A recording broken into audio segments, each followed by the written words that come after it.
Hello dear student, आज के इस वीडियो में हम UP board class 10th NCERT English first applied prose chapter 1 यानी ए लेटर टू गॉड का लाइन बाय लाइन करके हिंदी एक्सप्लेनेशन करना सीखेंगे।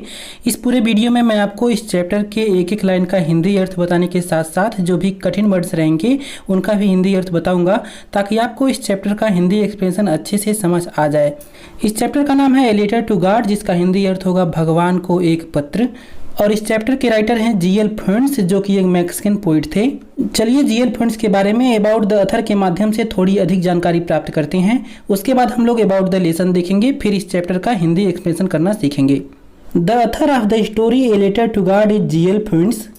ए लेटर टू गॉड कहानी के लेखक जीएल फ्रेंड्स हैं। He was one of the greatest writer of that time. He was वह थे one of the greatest writers, महान लेखकों में से एक of that time, उस समय के, यानी वह उस समय के महान लेखकों में से एक थे। He was a Mexican poet, novelist and also journalist. He was वह थे a Mexican poet, एक मैक्सिकन कवि, novelist उपन्यासकार and also journalist और पत्रकार भी, यानी वह एक मैक्सिकन कवि, उपन्यासकार और पत्रकार भी थे। The story revolves around the ideas of having unquestionable faith in God. The story revolves around, कहानी चारों ओर घूमती है या फिर बधी हुई है। Revolves around का मतलब होता है कि चारों ओर घूमना या फिर बधा हुआ होना। यहाँ पे हम कह सकते हैं कहानी बधी हुई है ideas of having unquestionable faith in God, भगवान में निर्विवाद विश्वास रखने के विचार से। Unquestionable का मतलब होता है निर्विवाद या फिर असंदिग्ध, यानी कहानी भगवान में निर्विवाद विश्वास रखने के विचार से बधी हुई है। इसको रिवाइज करता हूँ एक बार। ए लेटर टू गॉड कहानी के लेखक जीएल फ्रेंड्स हैं। वह उस समय के महान लेखकों में से एक थे। वह एक मैक्सिकन कवि, उपन्यासकार और जर्नलिस्ट यानी पत्रकार भी थे। कहानी भगवान में निर्विवाद विश्वास रखने के विचार से बधी हुई है। चलिए अब इस पाठ के बारे में थोड़ा सा समझते हैं अबाउट द लेसन के माध्यम से। यहाँ पे दिया गया है about the lesson. The story A Letter to God by G.L. Phuns depicts unwavering faith of a farmer in God. G.L. Phuns की A Letter to God कहानी depicts यानी दर्शाती है unwavering faith अटूट विश्वास को of a farmer एक किसान का in God यानी भगवान में। depicts का मतलब होता है दर्शाया जाना, unwavering मतलब होता है अटूट और faith का मतलब विश्वास। यानी G.L. Phuns की कहानी A Letter to God एक किसान का भगवान में अटूट विश्वास को दर्शाती है। It begins with a farmer named Lencho. It begins इसका शुरुआत होता है विद ए फार्मर एक किसान के साथ नेम्ड लेंचो, जिसका नाम लेंचो रहता है। Expecting for a rain shower to nourish his field of corn. Expecting जो उम्मीद करता है या फिर जो आशा करता है, फॉर ए रेन सोअर यानी एक बारिश के बौछार की, टू नॉरिश यानी पालन करने के लिए, हिज फील्ड ऑफ कॉर्न यानी अपने मकई के खेत को। कॉर्न का मतलब होता है मकई या फिर अनाज, नॉरिश मतलब पालन पोषण करना, रेन सोअर बारिश की बौछार और एक्सपेक्टिंग मतलब होता है उम्मीद करना या फिर आशा करना। यानी यह कहानी लेंचो नामक किसान के साथ शुरू होती है, जो कि अपने अनाज के खेत का पालन करने के लिए एक बारिश के बौछार का उम्मीद करता है। ही इज कॉन्फिडेंट, उसे विश्वास रहता है, दैट की his harvest is going to yield, उसके फसल की उपज देने जा रही है, हिज ह्यूज प्रॉफिट, उसे बड़ा लाभ। ह्यूज प्रॉफिट का मतलब बड़ा लाभ, यील्ड का मतलब उपज। जस्ट लाइक ठीक वैसे, इट डज एवरी ईयर, प्रत्येक वर्ष की तरह। यानी उसे विश्वास रहता है कि उसके फसल की उपज हर वर्ष की तरह यानी प्रत्येक वर्ष की तरह उसे बड़ा लाभ देने जा रही है। किसे विश्वास रहता है? लेंचो को। इसको एक बार फिर से रिवाइज कर देता हूँ। अबाउट द लेसन समझना जरूरी होता है, क्योंकि इसको पढ़ने से कहानी आपको पहले से ही थोड़ा समझ में आ जाता है। तो ध्यान दीजिए यहाँ पे, जीएल फ्रेंड्स की कहानी ए लेटर टू गॉड एक किसान का भगवान में अटूट विश्वास को दर्शाती है। इसका शुरुआत लेंचो नामक एक किसान के साथ होता है, जो अपने अनाज के खेत का पालन करने के लिए एक बारिश के बौछार का उम्मीद करता है। उसे विश्वास रहता है कि उसके फसल की उपज हर बार की तरह उसे बड़ा लाभ देने जा रही है। चलिए अब आगे देखते हैं क्या है। यहाँ पे दिया हुआ है बिफोर यू रीड, यानी ये कह रहे हैं कि इस पाठ को पढ़ने से पहले आप इसको पढ़िए। तो 2-4 लाइन है, इसको पहले मैं आपको समझा देता हूँ। दे से फैथ कैन मूव माउंटेन्स। दे से वे कहते हैं। अब यहाँ पे दे प्लूरल है, तो यहाँ पे हम लोग दे का अर्थ लोग के रूप में भी लगा सकते हैं। तो यहाँ पे दे से यानी लोग कहते हैं, फैथ कैन मूव विश्वास हिला सकता है, माउंटेन्स पर्वतों को, यानी लोग कहते हैं कि विश्वास पर्वतों को हिला सकता है। But what should we put our faith in, लेकिन हमें किसमें अपने विश्वास को रखना चाहिए? दिस इज द क्वेश्चन, यह प्रश्न है। दिस स्टोरी डेलिकेटली पोजेस, यानी इस कहानी में इसका जवाब बड़े नाजुक ढंग से या फिर बड़े नाजुक तरीके से दिया गया है। डेलिकेटली का मतलब होता है नाजुक, प्रोसेस का मतलब होता है तरीका या फिर ढंग। यानी लोग कहते हैं कि विश्वास पर्वतों को भी हिला सकता है, लेकिन हमें विश्वास किसमें रखना चाहिए, यह एक प्रश्न है जिसका उत्तर इस कहानी में बड़े नाजुक तरीके से दिया गया है। Lencho is a farmer who writes a letter to God. Lencho is a farmer, Lencho एक किसान रहता है, हु जो राइट्स लिखता है ए लेटर एक पत्र को, टू गॉड भगवान को। यानी लेंचो एक किसान रहता है जो भगवान को एक पत्र लिखता है फिर जब हिज क्रॉप्स आर रूइंड, उसकी फसलें बर्बाद हो जाती हैं। आस्किंग फॉर 100 पीसोस, 100 पीसोस मांगने के लिए। यानी लेंचो एक किसान रहता है, जब उसकी फसलें बर्बाद हो जाती हैं तो वह भगवान से 100 पीसोस मांगने के लिए उन्हें एक पत्र लिखता है। Does Lencho's letter reach to God, does God send him the money. अब यहाँ पे दो प्रश्न हैं। Does Lencho's letter reach to God, क्या लेंचो का पत्र भगवान तक पहुँचता है? Does God send him the money, क्या भगवान उसे धन भेजता है? थिंक, सोचिए, what your answers to these question should be, कि इन प्रश्नों का आपका जवाब क्या होगा। एंड गेस, और अनुमान लगाइए, हाउ द स्टोरी कंटिन्यूज, कि कहानी कैसे आगे बढ़ती है या फिर कहानी कैसे जारी रहती है। Before you begin to read it, इसको पढ़ने से पहले। यानी इसको पढ़ने से पहले किसको? इस कहानी को। सोचिए आपका इन प्रश्नों का क्या जवाब होगा और अनुमान लगाइए कि यह कहानी कैसे आगे बढ़ती है या फिर यह कहानी कैसे जारी रहती है। बेसिकली इस कहानी में होता यह है कि लेंचो नामक एक किसान होता है जो कि फसलें उगाकर अपने परिवार का पालन पोषण करता है। अब एक दिन उसकी फसल को कुछ बारिश की ज़रूरत रहती है और वह बारिश की उम्मीद करता है। संजोगवश उसके किस्मत से बारिश हो जाती है, लेकिन बारिश के साथ बड़े बड़े ओले यानी पत्थर भी गिरने लगते हैं। अब ओलों को गिरने से उसका संपूर्ण फसल नष्ट हो जाता है, जिससे वह बड़ी चिंतित होता है। उसके आसपास उसका सहायता करने के लिए भी कोई नहीं रहता है। अब वह विवश होकर भगवान को एक पत्र लिखता है। अब आपको थोड़ा सा आश्चर्य होगा कि भगवान को पत्र, तो हाँ स्टूडेंट, एक कहानी कुछ ऐसा ही है। लेंचो नामक वह किसान अपने पत्र में भगवान से 100 पीसोस की मांग करता है। वह 100 पीसोस की मांग इसलिए करता है क्योंकि वह सोचता है कि वह 100 पीसोस में अपने खेत में पुनः बीज बो देगा और बाकी बचे हुए पीसोस से तब तक गुजारा करेगा जब तक उसका फसल पुनः तैयार नहीं हो जाता। तो अब हमें देखना यह है कि क्या भगवान उसके पत्र का जवाब देते हैं, क्या उसे सचमुच 100 पीसोस मिल जाता है। ये कुछ इंटरेस्टिंग सवाल है जिसका उत्तर आपको इस कहानी को पढ़ने के बाद पता चल जाएगा। तो चलिए अब इसी के साथ शुरू करते हैं इस चैप्टर का हिंदी एक्सप्लेनेशन। लेकिन हिंदी एक्सप्लेनेशन देखने से पहले मैं आपको बता दूं कि अगर आपने अभी तक इस चैनल को सब्सक्राइब नहीं किया है तो चैनल को सब्सक्राइब करके बेल आइकन प्रेस कर लीजिए, क्योंकि मैं आपके लिए आपके बोर्ड एग्जाम से संबंधित ऐसे ही वीडियोज को लाता रहता हूँ। चलिए हिंदी एक्सप्लेनेशन देखते हैं। The house the only one in the entire valley set on the crest of A low hill. The house घर, द ओनली वन सिर्फ एक, इन द इंटायर वैली संपूर्ण घाटी में। इंटायर का मतलब होता है संपूर्ण, वैली का मतलब घाटी। सेट ऑन स्थित था द क्रेस्ट ऑफ ए लो हिल, एक निचली पहाड़ी के चोटी पर। क्रेस्ट का मतलब होता है चोटी, यानी संपूर्ण घाटी में सिर्फ एक घर एक निचली पहाड़ी के चोटी पर स्थित था। फ्रॉम दिस हाइट, इसकी ऊंचाई से, वन कुड सी, कोई भी देख सकता था, द रिवर नदी को, and the field of ripe corn, और पके हुए अनाज के खेत को। राइप कॉर्न यानी पका हुआ अनाज। अब यहाँ पे कॉर्न का मतलब मक्का भी होता है, अनाज भी होता है, तो आप लोग यहाँ पे कंफ्यूज मत होइएगा। डॉटेड जिसमें लगे हुए थे, विद फ्लावर फूल, दैट ऑलवेज प्रॉमिस्ड जो हमेशा वादा करते थे, ए गुड हार्वेस्ट एक अच्छी फसल का। यानी इस ऊंचाई से कोई भी नदी और पके हुए अनाज के खेत को देख सकता था जिसमें फूल लगे हुए थे और वे हमेशा एक अच्छी फसल का वायदा करते थे। The only thing the earth needed was a downpour और at least a Zoar.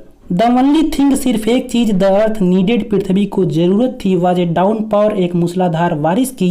Down power का मतलब होता है मूसलाधार बारिश, और अथवा एट लीस्ट कम से कम ए सोअर एक बौछार की। यानी पृथ्वी को सिर्फ एक मूसलाधार बारिश अथवा कम से कम एक बौछार की जरूरत थी। थ्रू आउट मॉर्निंग लेंचो, सारी सुबह लेंचो, हु न्यू जो जानता था, हिज फील्ड्स अपने खेत को, इंटाइमेटली यानी घनिष्ठता से या फिर नजदीकी से। इंटाइमेटली का मतलब होता है घनिष्ठता से या फिर नजदीकी से। यानी सारी सुबह लेंचो जो अपने खेतों को नजदीकी से जानता था, हैड डन नथिंग एल्स, उसने कुछ भी नहीं किया। बट लेकिन, see the sky towards the north east, वह उत्तर पूर्व के आकाश की ओर देखता रहा। यानी सारी सुबह लेंचो जो अपने खेतों को घनिष्ठता से जानता था, उसने कुछ भी नहीं किया, लेकिन आकाश में उत्तर पूर्व की ओर देखता रहा। यानी जो लेंचो था, जो अपने खेतों से भली भांति परिचित था या फिर अपने खेतों को घनिष्ठता से जानता था, वह पूरे दिन कुछ भी नहीं किया, केवल उत्तर पूर्व में आकाश की ओर देखता रहा। क्यों? क्योंकि वह थोड़ा बारिश चाहता था। इसको मैं एक बार रिवाइज कर देता हूँ, लेकिन मैं उससे पहले थोड़ा सा आपको बता दूँ। अगर आप लोग यहाँ पे ध्यान देंगे तो इस बुक में हिंदी भी दिया हुआ है। यहाँ पे ये इसका हिंदी है। आप लोगों को ये हिंदी पहले ही पढ़ लेना है, और जब मैं आपको समझा रहा हूँ तो आपको हिंदी पर बिल्कुल भी ध्यान नहीं देना है। आपको केवल और केवल जो मैं समझा रहा हूँ उस पर ध्यान देना है। नहीं तो अगर आप लोग हिंदी पे ध्यान देंगे तो आपका ध्यान भटकेगा और आपको हिंदी एक्सप्लेनेशन बिल्कुल भी समझ नहीं आएगा। तो मेक श्योर आप इसको पहले ही पढ़ लिए हों, और जब मैं आपको पढ़ा रहा हूँ तो आप केवल मेरे शब्दों पर ध्यान दे रहे हों और मेरे साथ इसका हिंदी एक्सप्लेनेशन सीख रहे हों। तो मैं इसको अब रिवाइज करता हूँ, आप ध्यान दीजिए। संपूर्ण घाटी में सिर्फ एक घर एक निचली पहाड़ी के चोटी पर स्थित था। इस ऊंचाई से कोई भी नदी और पके अनाज के खेतों को देख सकता था, जिसमें फूल लगे हुए थे और जो हमेशा एक अच्छे फसल का वायदा करते थे। पृथ्वी को सिर्फ एक मूसलाधार बारिश अथवा कम से कम एक बौछार की जरूरत थी। सारी सुबह लेंचो, जो अपने खेतों को नजदीकी से जानता था, उसने कुछ भी नहीं किया, लेकिन आकाश में उत्तर पूर्व की ओर देखता रहा। यानी लेंचो जो अपने खेतों को नजदीकी से जानता था, वह सारी सुबह उत्तर पूर्व में बादलों की ओर देखने के अतिरिक्त कुछ भी नहीं किया, क्योंकि उसके फसलों को बारिश की जरूरत थी। चलिए अब इसको देखते हैं। Now we are really going to get some water women. Now अब we are really going to get, हम प्राप्त करने जा रहे हैं, सम वाटर, कुछ पानी को, वुमेन, औरत। यानी लेंचो अपनी पत्नी को संबोधित करते हुए कहता है कि औरत, अब हम वास्तव में कुछ पानी प्राप्त करने जा रहे हैं। द वुमेन, औरत, हु वाज प्रिपेयरिंग, जो तैयार कर रही थी, सपर, रात का भोजन, रिप्लाइड, जवाब दिया। यानी लेंचो की औरत जो रात का भोजन तैयार कर रही थी, उसने जवाब दिया, यस, हाँ, गॉड विलिंग, भगवान की इच्छा हुई तो। यानी जब लेंचो अपने पत्नी को संबोधित करते हुए कहता है कि औरत, अब हम सचमुच कुछ पानी प्राप्त करने जा रहे हैं, तो उस समय उसकी पत्नी, जो उस समय रात का भोजन तैयार कर रही थी, उसने जवाब दिया, हाँ, अगर भगवान की इच्छा हुई तो। The older boys were working in the field while the smaller ones were playing near the house until the women called to them all come for dinner. The older boys, बड़े लड़के, वेयर वर्किंग, काम कर रहे थे, इन the field, खेत में, while, जबकि, the smaller once, छोटे, वेयर प्लेइंग, खेल रहे थे, नियर द हाउस, घर के नज़दीक। यानी बड़े लड़के खेत में काम कर रहे थे, जबकि छोटे घर के नज़दीक खेल रहे थे। अंटिल, तभी, द वुमेन, औरत, कॉल्ड टू देम ऑल, उन सभी को बुलाई, कम फॉर डिनर, रात के भोजन के लिए आ जाओ। यानी बड़े लड़के खेत में काम कर रहे थे और छोटे घर के नज़दीक खेल रहे थे, तभी औरत ने उन सभी को बुलाई, रात के भोजन के लिए आ जाओ। डिनर मतलब रात का भोजन। It was during the meal that, भोजन करने के दौरान ही, ड्यूरिंग मतलब के दौरान, just as Lencho had predicted, just as, जैसा कि, लेंचो हैड प्रिडिक्टेड, लेंचो ने भविष्यवाणी की थी। प्रिडिक्टेड का मतलब होता है भविष्यवाणी करना। बिग ड्रॉप्स ऑफ रेन, वर्षा के बड़े बूंद, बिगिन टू फॉल, गिरना शुरू हो गए। यानी भोजन करने के दौरान ही, जैसा कि लेंचो ने भविष्यवाणी की थी, वर्षा के बड़े बूंद गिरना प्रारंभ हो गए।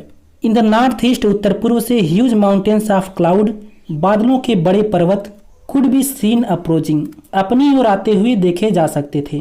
अप्रोचिंग मतलब अपनी ओर आते हुए। यानी उत्तर पूर्व में बादलों के बड़े पर्वत अपनी ओर आते हुए देखे जा सकते थे। The air was fresh and sweet, हवा ताजी और मधुर थी। The man went out for no other reason than to have the pleasure of feeling the rain of his body. The man went out, आदमी बाहर चला गया। आदमी कौन? वही लेंचो। यानी आदमी बाहर चला गया, फॉर नो अदर रीजन, किसी अन्य कारण से नहीं, to have the pleasure of feeling the rain, बारिश के अनुभव का आनंद लेने के लिए। प्लेजर का मतलब आनंद। ऑन हिज बॉडी, अपने शरीर पर। एंड, और, व्हेन ही रिटर्न, जब वह लौटा, ही एक्सक्लेम्ड, वह आश्चर्यपूर्वक कहा। यानी आदमी अर्थात लेंचो बाहर चला गया किसी अन्य कारण से नहीं, बल्कि केवल अपने शरीर पर वर्षा के अनुभव का आनंद लेने के लिए। और जब वह लौटा तो वह आश्चर्यपूर्वक कहा। एक्सक्लेम्ड का मतलब आश्चर्यपूर्वक कहना। क्या कहा? These are not rain drops falling from the sky, they are new coins, the big drops are 10 cent pieces and the little ones are 5। यानी वह आश्चर्य से कहता है, these are not rain drops falling from the sky, आसमान से वर्षा के बूंद नहीं गिर रहे हैं। दे आर न्यू क्वाइंस, ये नए सिक्के हैं। The big drops are 10 cent pieces, बड़े बूंद 10 सेंट के हैं। एंड, और, द लिटिल वंस आर 5, छोटे 5 सेंट के। यानी लेंचो आश्चर्य से कहता है कि आसमान से वर्षा के बूंद नहीं गिर रहे हैं, ये नए सिक्के हैं, बड़े बूंद 10 सेंट के हैं और छोटे 5 सेंट के। इसको एक बार फिर से रिवाइज करता हूँ, आप मेरे साथ ध्यान से देखिए। लेंचो अपने पत्नी को संबोधित करते हुए कहता है कि औरत, अब हम वास्तव में कुछ पानी प्राप्त करने जा रहे हैं। औरत जो रात का भोजन तैयार कर रही थी उसने जवाब दिया, हाँ अगर भगवान की इच्छा हुई तो। बड़े लड़के खेत में काम कर रहे थे जबकि छोटे घर के नज़दीक खेल रहे थे। तभी औरत उन सभी को बुलाई, रात के भोजन के लिए आ जाओ। भोजन करने के दौरान ही जैसा कि लेंचो ने भविष्यवाणी की थी, वर्षा के बड़े बड़े बूंद गिरना प्रारंभ हो गए। उत्तर पूर्व में बादलों के बड़े पर्वत अपनी ओर आते हुए देखे जा सकते थे। हवा ताजी और मधुर थी। आदमी यानी लेंचो किसी अन्य कारण से नहीं बल्कि अपने शरीर पर वर्षा के अनुभव का आनंद लेने के लिए बाहर चला गया। और जब वह लौटा उसने आश्चर्यपूर्वक कहा, आकाश से वर्षा के बूंद नहीं गिर रहे हैं, ये नए सिक्के हैं।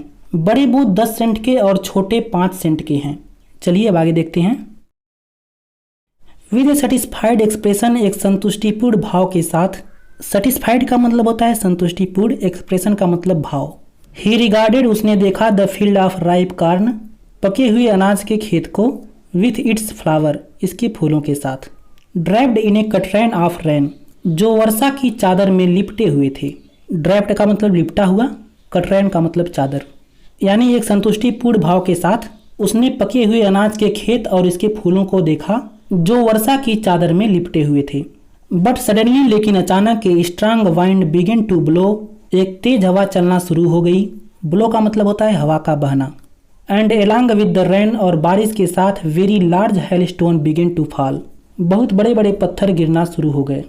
यानी लेकिन अचानक एक तेज हवा चलना शुरू हो गई और बारिश के साथ बहुत बड़े बड़े ओले भी गिरना शुरू हो गए। These truly did resemble new silver coins, these ये सब ट्रूली वास्तविक रूप से, डिड रिसेंबल प्रतीत हो रहे थे, न्यू सिल्वर क्वाइंस, नए चांदी के सिक्के की तरह। रिसेंबल का मतलब प्रतीत होना, यानी ये सभी वास्तव में नए चांदी के सिक्के की तरह प्रतीत हो रहे थे। कौन? वही बर्फीले पत्थर जो बारिश के साथ गिर रहे थे। द बॉयज, लड़के, एक्सपोजिंग, खुला छोड़ दिए, देमसेल्वेज, अपने आप को, टू द रैन, बारिश में। यानी लड़के अपने आप को बारिश में खुला छोड़ दिए। रैन आउट, भागे, टू कलेक्ट, इकट्ठा करने के लिए, द फ्रोजन पर्ल्स, जमी हुई मोतियों को। फ्रोजन का मतलब जमा हुआ, पर्ल्स का मतलब मोती। यानी लड़के अपने आप को बारिश में खुला छोड़ दिए और जमी हुई मोतियों को यानी उन्हीं बर्फीले पत्थरों को इकट्ठा करने के लिए रैन आउट यानी भागे। It's really getting bad now, अब यह वास्तव में बुरा हो रहा है। एक्सक्लेम्ड द मैन, आदमी ने आश्चर्य से कहा। I hope it passes quickly, मुझे उम्मीद है यह जल्दी ही बीत जाएगा। पासेस का मतलब होता है बीत जाना या फिर समाप्त हो जाना। क्विकली मतलब जल्दी से। यानी आदमी ने अर्थात लेंचो ने आश्चर्य से कहा, अब यह वास्तव में बुरा हो रहा है। मुझे उम्मीद है या फिर मैं आशा करता हूँ कि यह जल्दी ही गुजर जाएगा या फिर जल्दी ही समाप्त हो जाएगा। It did not passes quickly, यह जल्दी समाप्त नहीं हुआ। फॉर एन हावर, 1 घंटे तक, द हैल रैंड, ओले बरसे। हैल का मतलब ओले, रैंड का मतलब बरसे। ऑन द हाउस, घर पर, द गार्डन, बगीचे में, द हिल साइड, पहाड़ी के किनारे पर, द कॉर्न फील्ड, अनाज के खेत में, ऑन द होल वैली, और संपूर्ण घाटी पर। यानी 1 घंटे तक ओले घरों में, बागीचों में, पहाड़ी के किनारे पर, अनाज के खेत में और संपूर्ण घाटी में बरसे।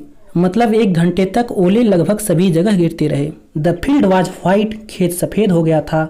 एज इफ, ऐसा लग रहा था। कवर्ड विथ साल्ट, नमक से ढक गया हो। कवर्ड का मतलब ढका हुआ, साल्ट का मतलब नमक। यानी खेत ऐसे सफ़ेद हो गया था जैसे नमक से ढक गया हो। मतलब ये है कि ओले बहुत ज़्यादा गिरे थे, खेत एकदम सफ़ेद हो गया था, ऐसा लग रहा था जैसे वह नमक से ढक गया हो। इसको एक बार फिर से रिवाइज करता हूँ, अब मेरे साथ ध्यान से देखिए। एक संतुष्टिपूर्ण भावना के साथ वह पके हुए अनाज के खेत और इसके फूलों को देखा जो वर्षा के चादर में लिपटे हुए थे। लेकिन अचानक एक तेज हवा चलना शुरू हो गई और बारिश के साथ बड़े बड़े पत्थर भी गिरने लगे। ये सभी सचमुच नए चांदी के सिक्के की तरह प्रतीत हो रहे थे। लड़के अपने आप को बारिश में खुला छोड़ दिए और जमी हुई मोतियों को इकट्ठा करने के लिए भागे। उस आदमी ने यानी लेंचो ने आश्चर्यपूर्वक कहा, अब यह वास्तव में बुरा हो रहा है। मुझे आशा है यह जल्दी ही समाप्त हो जाएगा। यह जल्दी समाप्त नहीं हुआ। 1 घंटे तक ओले घरों में, बागीचे में, पहाड़ी के किनारे पर, अनाज के खेत में और संपूर्ण घाटी पर बरसे। खेत ऐसे सफ़ेद हो गया था जैसे वह नमक से ढक गया हो। चलिए अब आगे देखते हैं। Not a leaf remained on the trees, not a leaf remained, एक भी पत्ते नहीं बचे थे ऑन द ट्रीज, पेड़ों पर। लीफ का मतलब पत्ते, रिमेंड का मतलब बचे रहना, यानी पेड़ों पर एक भी पत्ते नहीं बचे थे। The corn was totally destroyed, अनाज संपूर्ण रूप से बर्बाद हो गया था। डिस्ट्रॉय मतलब बर्बाद हो जाना, टोटली मतलब संपूर्ण रूप से या फिर पूरी तरह से, और कॉर्न का मतलब मैंने आपको शुरू में ही बताया, मक्का या फिर अनाज भी कह सकते हैं। The flowers were gone from the plants, the flowers were gone, फूल चले गए थे, फ्रॉम द प्लांट्स, पौधों से। यानी पौधों से फूल चले गए थे। लेंचो साल, लेंचो की आत्मा वाज फील्ड भर गई थी विथ सैडनेस, दुख से, यानी लेंचो की आत्मा दुख से भर गई थी। सॉल का मतलब होता है आत्मा। When the storm had passed, जब आंधी बीत गई या फिर जब आंधी समाप्त हो गई। स्टार्म का मतलब आंधी तूफान। ही स्टूड, वह खड़ा हो गया, in the middle of the field, खेत के बीच में, and said to his sons, और अपने पुत्रों से कहा। यानी जब आंधी समाप्त हो गई तो वह खेत के बीच में खड़ा हो गया और अपने पुत्रों से कहा, a plague of locust would have left more than this. A plague of locust, टिड्डों का एक समूह भी, वुड हैव लेफ्ट, छोड़ देता था, मोर देन दिस, इससे अधिक, यानी इससे अधिक टिड्डों का एक दल भी, टिड्डों का एक समूह भी छोड़ देता था। The hail has left nothing, ओलों ने कुछ भी नहीं छोड़ा। This year we will have no corn, this year, इस वर्ष, we will have no corn, हमारे पास कोई भी अनाज, कोई भी मक्का नहीं होगा। मतलब लेंचो बहुत दुखी हो जाता है। इसको एक बार फिर से रिवाइज करता हूँ। पेड़ों पर एक भी पत्ते नहीं बचे थे, अनाज संपूर्ण रूप से बर्बाद हो गया था, पौधों से फूल चले गए थे, लेंचो की आत्मा दुख से भर गई थी। जब आंधी समाप्त हो गया वह अपने खेत के मध्य में खड़ा हो गया और अपने पुत्रों से कहा, टिड्डों का एक समूह भी, टिड्डों का एक दल भी इससे अधिक छोड़ देता था, ओलों ने तो कुछ भी नहीं छोड़ा, इस वर्ष हमारे पास कोई भी अनाज नहीं होगा। चलिए अब आगे देखते हैं। That night was a sorrowful one, that night, वह रात, वाज ए सॉरोफुल वन, एक दुख भरी रात थी, यानी लेंचो के लिए वह रात एक दुख भरी रात थी। ऑब्वियसली यार, जब किसी का पूरा परिवार केवल एक ही स्रोत पर टिका हुआ हो और उसका वह स्रोत ही पूरा बर्बाद हो जाए तो उसे दुख तो होगा ही। तो वही राइटर यहाँ पे लिख रहे हैं, लेंचो के लिए वह रात एक दुख भरी रात थी। All our work for nothing, हमारे सभी काम के लिए हमें कुछ भी नहीं मिला, अर्थात हमारी सारी मेहनत व्यर्थ हो गई। लेंचो कह रहा है यहाँ पे, ध्यान दीजिएगा। There's no one who can help us, there's no one, यहाँ कोई भी नहीं है, हु कैन हेल्प अस, जो हमारी सहायता कर सके, क्योंकि लेंचो का घर उस पूरे घाटी में अकेले ही था।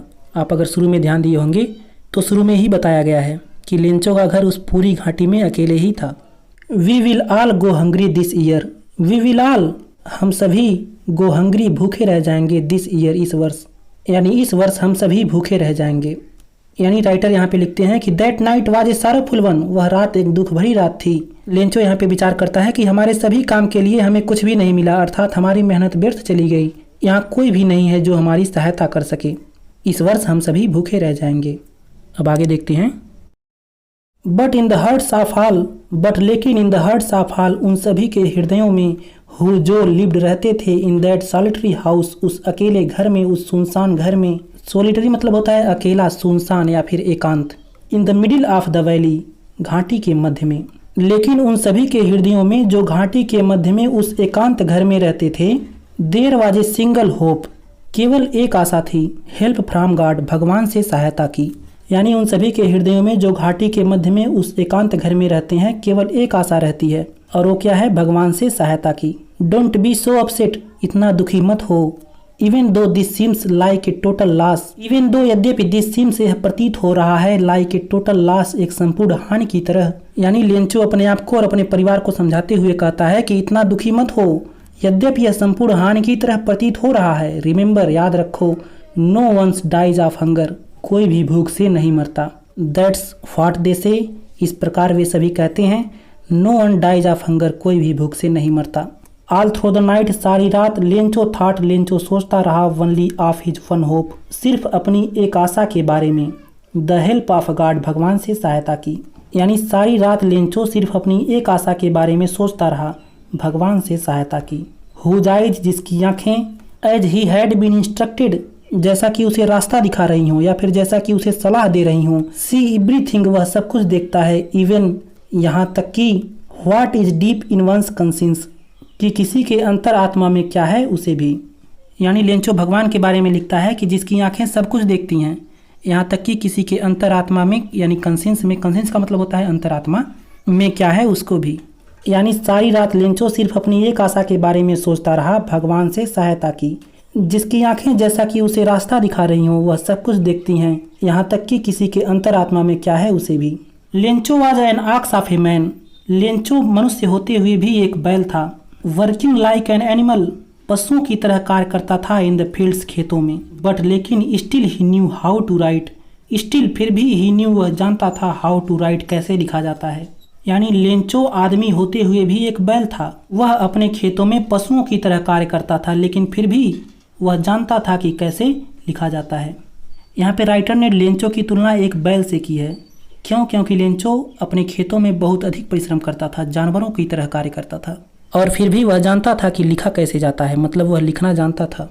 द फॉलोइंग संडे, अगले रविवार, एट डे ब्रेक, प्रातःकाल ही, भोर में ही या फिर सवेरे ही। डे ब्रेक का मतलब होता है प्रातःकाल, भोर या फिर सवेरा। ही बिगिन टू राइट, उसने लिखना प्रारंभ कर दिया, ए लेटर, एक पत्र को, विच, जिसे he himself would carry to town and place in the mail. He himself would carry, वह स्वयं ले जाएगा, टू टाउन, कस्बे में या फिर शहर में, टाउन का मतलब होता है शहर या कस्बा, and place in the mail, और डाक में डालेगा। मेल का मतलब डाक। यानी अगले रविवार प्रातः काल में उसने एक पत्र लिखना शुरू किया, जिसे वह स्वयं शहर ले जाएगा और डाक में डालेगा। It was nothing less than a letter to God. It was nothing less than, यह कुछ भी कम नहीं था, ए लेटर टू गॉड, भगवान के नाम एक पत्र से। यानी यह भगवान के नाम एक पत्र से कुछ भी कम नहीं था। मतलब लेंचो जो पत्र लिख रहा था वह भगवान को ही लिख रहा था। मैं इसको एक बार फिर से रिवाइज करता हूँ, आप मेरे साथ ध्यान से देखिए। लेकिन उन सभी के हृदयों में जो पहाड़ी के मध्य में उस एकांत घर में रहते थे, केवल एक सिंगल होप था, यानी केवल एक आशा था, भगवान से सहायता की। अब यहाँ पे लेंचो अपने आप को और अपने परिवार को समझाते हुए कहता है कि इतना दुखी मत हो, यद्यपि यह संपूर्ण हानि की तरह प्रतीत हो रहा है, याद रखो कोई भी भूख से नहीं मरता। इस प्रकार वे सभी कहते हैं, कोई भी भूख से नहीं मरता।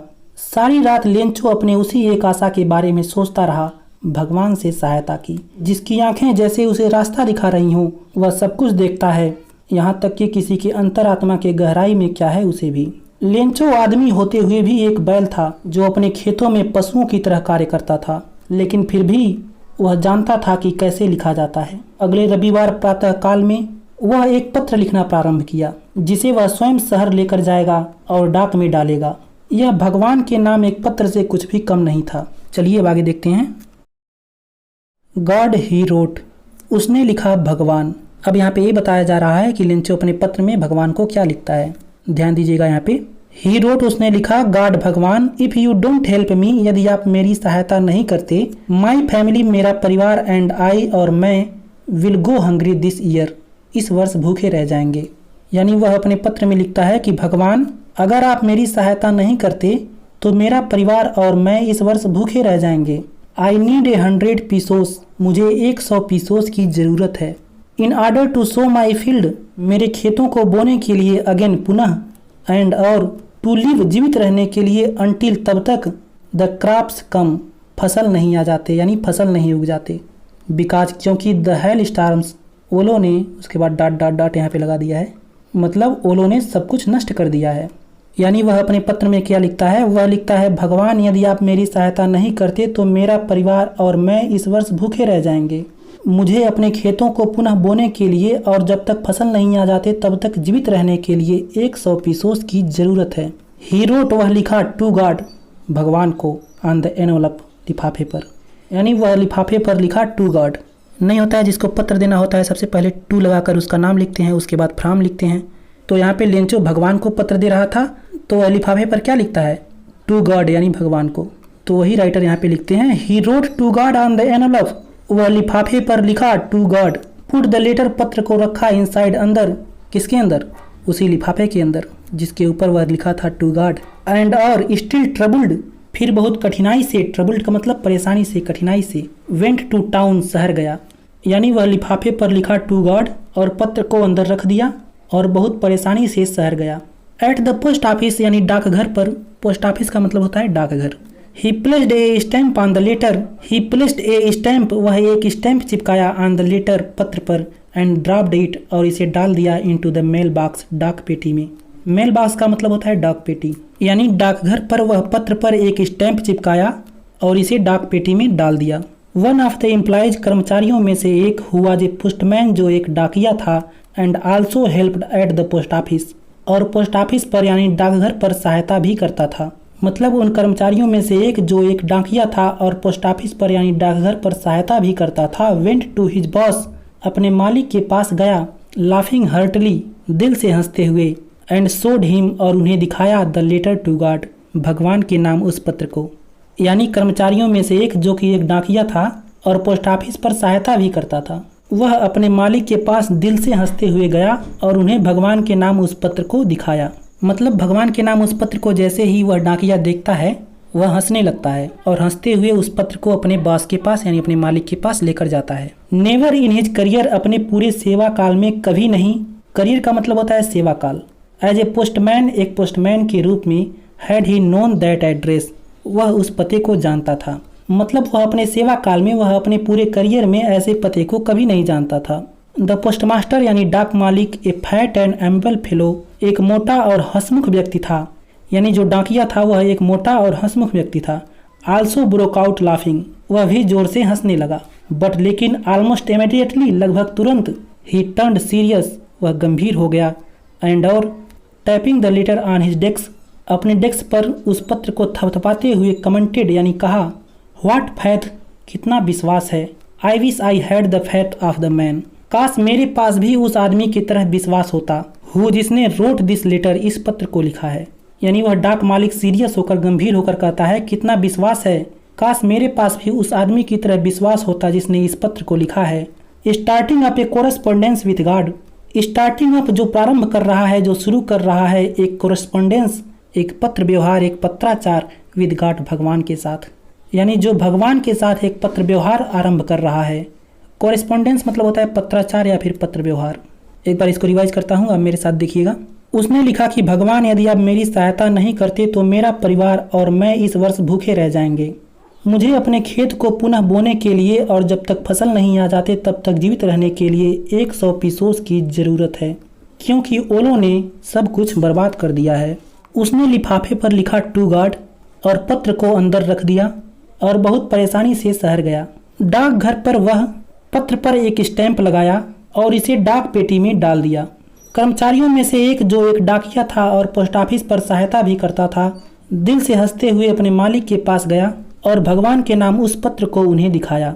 डाकिये के रूप में अपने पूरे सेवा काल में वह उस पते को कभी नहीं जानता था।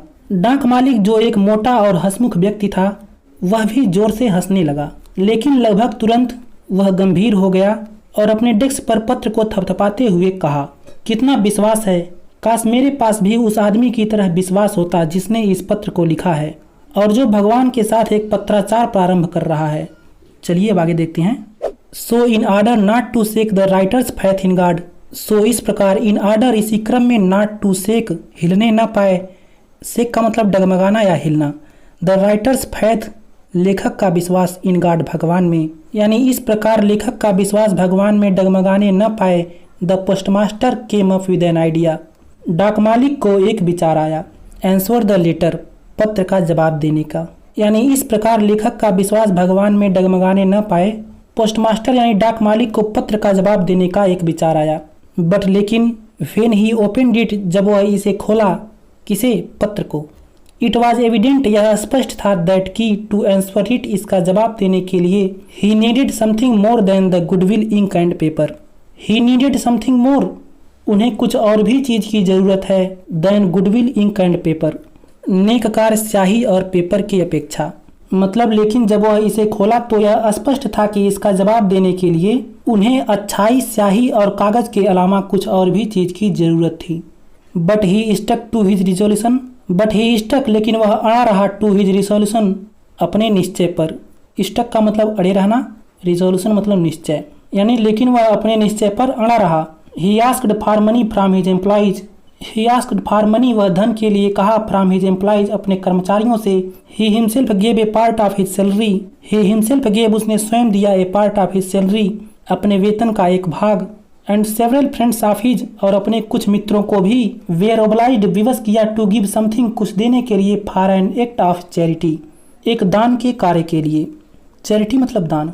मतलब वह अपने निश्चय पर अड़ा रहा, वह अपने कर्मचारियों से धन मांगा और वह स्वयं अपने वेतन का एक हिस्सा दिया और वह अपने कुछ मित्रों को भी दान के इस कार्य के लिए कुछ देने को विवश किया। It was impossible for him to gather together the 100 pesos, it was impossible, यह असंभव था, फॉर हिम, उनके लिए, टुगेदर, इकट्ठा करना, टुगेदर, आपस में, द 100 पीसोस यानी 100 पीसोस यानी 100 पीसोस को, यानी उनके लिए आपस में 100 पीसोस को इकट्ठा करना असंभव था। So he was able to send the farmer only a little more than half, so इसीलिए ही वाज एबल, वह समर्थ हो पाए टू सेंड द फार्मर, किसान को भेजने के लिए only a little more than half, सिर्फ आधे से थोड़ा अधिक। मतलब उनके लिए आपस में 100 पीसोस इकट्ठा करना असंभव था, इसीलिए वह किसान को आधे से थोड़ा अधिक ही भेजने में समर्थ हो पाए। मतलब लेंचो अपने पत्र में 100 पीसोस की मांग किया रहता है तो कर्मचारी केवल आधे से थोड़ा अधिक ही भेजने में समर्थ हो पाते हैं। ही पुट द मनी, वह धन को रख देते हैं इन एन एनवलप, एक लिफाफे में, एड्रेस्ड टू लेंचो, लेंचो का पता लिखकर, and with it a letter containing a only single words as signature God, and with it, और इसके साथ एक पत्र, कंटेनिंग ए सिंगल वर्ड, जिसमें केवल एक शब्द लिखा होता है, एज ए सिग्नेचर, हस्ताक्षर के रूप में, गॉड यानी भगवान।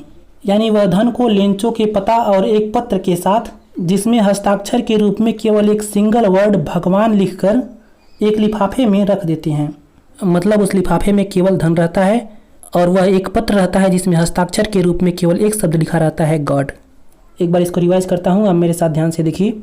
इस प्रकार इसी क्रम में कि भगवान में लेखक का विश्वास न डगमगाए, डाक मालिक को पत्र का जवाब देने का एक विचार आता है। लेकिन जब वह इसे खोला तो इसमें स्पष्ट था कि इसका जवाब देने के लिए उसे अच्छाई, स्याही और कागज के सिवाय कुछ और भी चीज की जरूरत थी। लेकिन वह अपने निश्चय पर अड़ा रहा। उसने अपने कर्मचारियों से धन के लिए कहा। वह खुद अपने वेतन का एक भाग यानी एक हिस्सा दिया और अपने कुछ मित्रों को भी दान के इस कार्य के लिए कुछ देने को विवश किया। उनके लिए आपस में 100 पीसोस इकट्ठा करना असंभव था, इसलिए वह किसान को आधे से थोड़ा अधिक ही भेजने में समर्थ हो पाए। उन्होंने धन को लेंचो का पता लिखकर एक लिफाफे में रख दिया और इसके साथ एक पत्र भी था जिसमें हस्ताक्षर के रूप में सिर्फ एक सिंगल वर्ड था, गॉड यानी भगवान। चलिए अब आगे देखते हैं।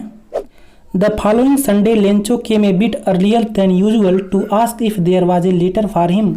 द फॉलोइंग संडे, अगले रविवार, लेंचो केम, लेंचो आया, ए बिट अर्लियर, थोड़ा सा पहले, देन यूजुअल, सामान्य से, टू आस्क, पूछने के लिए, if there was a letter for him, कि क्या उसके लिए कोई पत्र था। यानी अगले रविवार लेंचो यह पूछने के लिए कि क्या उसके लिए कोई पत्र था, सामान्य से थोड़ा पहले आया। It was the postman himself, यह डाकिया खुद था, हु, जिसने, handed the letter to him, उसे उस पत्र को दिया। मतलब यह डाकिया खुद था जिसने उसे उस पत्र को दिया। व्हाइल, जबकि द पोस्टमास्टर यानी डाक मालिक एक्सपीरियंसिंग, अनुभव कर रहा था, the containment of a man, एक आदमी के संतुष्टि को, कंटेंटमेंट मतलब होता है संतुष्टि, who has performed a good deed, who has performed, जिसने किया था, ए गुड डीड, एक अच्छे कार्य को या फिर एक नेक कार्य को, डीड का मतलब होता है कार्य। लुक डाउन, देख रहा था, फ्रॉम हिज ऑफिस, अपने कार्यालय से या फिर अपने दफ्तर से। मतलब यह डाकिया खुद था जिसने पत्र को उसे दिया, जबकि डाक मालिक एक नेक कार्य करने वाले आदमी के संतुष्टि का अनुभव कर रहा था और अपने कार्यालय से या फिर अपने दफ्तर से देख रहा था। अब इसको देखिए। Lencho showed not the slightest surprise on seeing the money. Lencho showed not, Lencho ने नहीं दिखाया, द स्लाइटेस्ट सरप्राइज, थोड़ा भी आश्चर्य, ऑन सीइंग द मनी, धन को देखकर। यानी लेंचो ने धन को देखकर थोड़ा भी आश्चर्य नहीं दिखाया। स्लाइटेस्ट का मतलब होता है थोड़ा भी। सच वाज हिज कॉन्फिडेंस, उसका ऐसा विश्वास था। मतलब लेंचो को इतना विश्वास था कि वह धन को देखकर थोड़ा भी आश्चर्यचकित नहीं हुआ। बट ही बिकेम एंग्री, लेकिन वह नाराज हो गया, when he counted the money, जब वह धन को गिना। वह नाराज हो गया जब धन को गिना। क्यों? क्योंकि उसे कम धन मिले थे। वह मांगा था 100 पीसोस और उसे जो धन मिला था वह आधे से थोड़ा ही अधिक मिला था। एग्जैक्टली कितना मिला था अभी हम आगे देखेंगे। God could not have made a mistake, भगवान से गलती नहीं हो सकती। नार could he have denied Lencho's what he had requested, नार कुड ही हैव डिनाइड, और न ही वह इनकार कर सकता है, लेंचो व्हाट ही रिक्वेस्टेड, जो लेंचो ने प्रार्थना की थी। यानी वह सोचता है कि भगवान से गलती नहीं हो सकती और न ही वह इनकार कर सकता है जो लेंचो ने प्रार्थना की थी। अब आगे क्या होता है अभी हम देखेंगे, लेकिन उससे पहले मैं आपको इसको रिवाइज कर देता हूँ। आप मेरे साथ ध्यान से देखिए। अगले रविवार लेंचो यह जानने के लिए कि उसका कोई पत्र आया है कि नहीं, सामान्य से थोड़ा पहले आ गया। यह डाकिया खुद था जिसने उसे पत्र को दिया, जबकि पोस्टमास्टर यानी डाक मालिक एक नेक कार्य करने वाले व्यक्ति के संतुष्टि का अनुभव करते हुए अपने दफ्तर से देख रहा था। लेंचो का ऐसा विश्वास था कि उसने धन को देखकर थोड़ा भी आश्चर्य नहीं दिखाया, लेकिन वह नाराज हो गया जब उसने धन को गिना। भगवान से गलती हो नहीं सकती और न ही वह लेंचो के प्रार्थना को इनकार कर सकता है। अब आगे देखिए। Immediately Lencho went up to the window to ask for paper and ink. Immediately तुरंत लेंचो वेंट अप, लेंचो गया टू द विंडो, खिड़की पर। किसके खिड़की पर? पोस्ट ऑफिस की। टू आस्क फॉर, मांगने के लिए, पेपर एंड इंक, कागज और स्याही को। यानी जब उसने धन को गिन लिया और उसे धन कम मिला, उसके बाद लेंचो तुरंत खिड़की पर कागज और स्याही मांगने के लिए गया। On the public writing table, जन साधारण के लिखने वाली मेज पर, ही स्टार्टेड टू राइट, उसने लिखना प्रारंभ किया। With much wrinkling on his brow, अपने भावों को सिकुड़ाते हुए। रिंकलिंग का मतलब होता है सिकुड़ाते हुए। कास्ट बाई, इसका कारण था, मतलब लेंचो अपने भावों को सिकुड़ाते हुए लिख रहा था, इसका कारण था एफोर्ट, प्रयास, he had to make to express his ideas, वह अपने विचारों को अभिव्यक्त कर रहा था। एक्सप्रेस मतलब अभिव्यक्त करना। यानी लेंचो जन साधारण के मेज पर अपने विचारों को अभिव्यक्त करने के लिए अपने भावों को सिकुड़ाते हुए लिखना प्रारंभ किया। व्हेन ही फिनिश्ड, जब वह समाप्त कर दिया, he went to the window, वह खिड़की पर गया, टू बाई, खरीदने के लिए, ए स्टैम्प, एक स्टैम्प को, विच ही लिक्ड, जिसे वह चाटा, लिक्ड का मतलब चाटना, एंड देन अफिक्स, और फिर चिपका दिया, अफिक्स का मतलब चिपकाना या फिर फिक्स करना, टू द एनवलप, लिफाफे पर, with a blow of his fist, अपने मुट्ठी के एक प्रहार से। फिस्ट का मतलब होता है मुट्ठी, ब्लो मतलब प्रहार। यानी जब वह समाप्त कर दिया तो वह दरवाजे पर एक स्टैम्प खरीदने के लिए गया, जिसे वह चाटा और फिर अपने मुट्ठी के प्रहार से लिफाफे पर चिपका दिया। The moment the letter fell into the mailbox, the moment, वह क्षण या फिर वह पल, मोमेंट का मतलब होता है क्षण या पल। The letter fell into the mailbox, वह पत्र को मेल बॉक्स यानी डाक पेटी में डाला। The postmaster went to open it, the postmaster यानी डाक मालिक इसे खोलने के लिए गया। मतलब जैसे ही वह पत्र को लिखकर डाक पेटी में डाला, पोस्टमास्टर इसे खोलने के लिए गया। इट सैड, इसमें कहा गया था, यानी उस पत्र में लेंचो ने लिखा था। क्या लिखा था? गॉड, भगवान, of the money that I asked for, धन जो मैंने मांगे थे, ओनली 70 पीसोस रिच्ड मी, मुझ तक केवल 70 पीसोस पहुँचे हैं।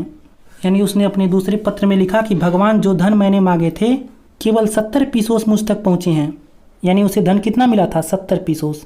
100 पीसोस वह मांगा था अपने पत्र में और उसे आधे से थोड़ा अधिक मिला था, यानी 70 पीसोस मिला था। सेंड मी, मुझे भेज दीजिए, द रेस्ट, बचा हुआ, since I need it very much, चूँकि इसका मुझे बहुत अधिक ज़रूरत है। यानी वह लिखता है मुझे बचा हुआ भी भेज दीजिए, चूँकि मुझे इसका बहुत अधिक ज़रूरत है। अब आगे यहाँ पे देखिएगा क्या लिखता है। But don't send it to me through the mail, but don't send it to me, लेकिन इसे मुझे मत भेजिएगा, थ्रू द मेल, डाक के द्वारा। लिखता है लेकिन मुझे इसे डाक के द्वारा मत भेजिएगा। और वह रीज़न क्या देता है यहाँ पे देखिए, बिकॉज, क्योंकि द पोस्ट ऑफिस एम्प्लॉइज, डाक घर के कर्मचारी, are a bunch of crooks, लुटेरों के एक समूह हैं। फिर अपना अंतिम में सिग्नेचर कर देता है लेंचो। यानी अंतिम में वह कहता है लेकिन मुझे इसको डाक के द्वारा मत भेजिएगा, क्योंकि जो पोस्ट ऑफिस के एम्प्लॉइज हैं वो बंच ऑफ क्रुक्स यानी लुटेरों के एक समूह हैं। क्रुक्स का मतलब होता है ठग या लुटेरा। अब इसमें अगर आप लोग ध्यान दिए होंगे तो उस पत्र को इस बार स्वयं डाक मालिक खोलता है। अब आप सोच के देखिए उसे कैसा फील हुआ होगा जब वह लेंचो के इस पत्र को देखा होगा। अब राइटर ने आगे लिखा नहीं है, कहानी यहीं पे समाप्त हो गई है, नहीं तो उसको पढ़ना बड़ा इंटरेस्टिंग होता। खैर मैं इसको एक बार रिवाइज कर देता हूँ, अब मेरे साथ ध्यान से देखिए। लेंचो तुरंत खिड़की पर कागज और स्याही मांगने के लिए गया। जन साधारण के लिखने वाली मेज पर वह अपने विचारों को अभिव्यक्त करने के प्रयास में अपने भावों को सिकुड़ाते हुए लिखना प्रारंभ कर दिया। जब वह समाप्त कर दिया तो वह एक स्टैम्प खरीदने के लिए खिड़की पर गया, जिसे वह चाटा और अपने मुट्ठी के प्रहार से लिफाफे पर फिक्स कर दिया या फिर चिपका दिया। जिस क्षण उसने डाक पेटी में पत्र को डाला, डाक मालिक इसे खोलने के लिए गया। इसमें कहा गया था या फिर इसमें लिखा गया था, भगवान, जो धन मैंने मांगे थे केवल 70 पीसोस मुझ तक पहुँचे हैं, बचा हुआ भी मुझे भेज दीजिए, चूँकि मुझे इसका बहुत अधिक ज़रूरत है, लेकिन मुझे इसको डाक के द्वारा मत भेजिएगा, क्योंकि डाकघर के कर्मचारी लुटेरों के एक समूह हैं। लेंचो मतलब अंतिम में अपना नाम लिखता है एज ए सिग्नेचर लेंचो। तो इस तरह से ये पाठ आपका समाप्त हो गया। इस पूरी कहानी को मैं एक बार समराइज कर देता हूँ ताकि आपको पूरा कहानी एक साथ रिकॉल हो जाए। होता क्या है कि लेंचो नामक एक किसान रहता है जो कि एक पहाड़ी के चोटी पर एकांत में अकेले रहता है। वह फसल उगाकर अपने परिवार का पालन पोषण करता है। एक बार होता यह है कि उसके फसल को पानी की कुछ ज़रूरत रहती है, तो लेंचो पानी की उम्मीद करता है। अब पानी तो बरस जाता है, लेकिन पानी के साथ बड़े बड़े पत्थर भी गिरने लगते हैं। पत्थर यानी ओले, मतलब पानी के साथ ओले भी बरसने लगते हैं। अब ओले बहुत ज़्यादा बरसते हैं, इतना ज़्यादा बरस जाते हैं कि पूरा खेत सफ़ेद हो जाता है। पेड़ों पर एक भी पत्तियां नहीं बचती हैं, सारे फूल जो पौधे में लगे हुए थे सभी गिर जाते हैं। मतलब लेंचो का पूरा फसल बर्बाद हो जाता है। लेंचो बहुत दुखी होता है क्योंकि उसका पूरा परिवार केवल फसल पर आश्रित होता है। अब आसपास उसका मदद करने के लिए भी कोई नहीं होता है। लेकिन लेंचो भगवान में अटल विश्वास रखता है। उसे भगवान पर इतना विश्वास होता है कि वह भगवान को एक पत्र लिख देता है। अब वह पत्र एक नेक दिल के कर्मचारी तक पहुंचता है और वह उस पत्र का जवाब देता है। अब क्योंकि लेंचो अपने पत्र में 100 पीसोस का मांग किया रहता है, तो डाक मालिक को इसको पूरा करने के लिए अपने कुछ मित्रों तथा कर्मचारियों की मदद लेनी पड़ती है। फिर भी वह पूरे 100 पीसोस नहीं कर पाता है। जैसा कि आपने कहानी के अंत में देखा, 70 पीसोस ही वह किसान को भेजने में समर्थ हो पाता है। अब जब लेंचो अपने पत्र का जवाब लेने के लिए यानी धन को लेने के लिए पुनः डाकघर पर आता है, तो लेंचो वहीं पर उस धन को गिनता है।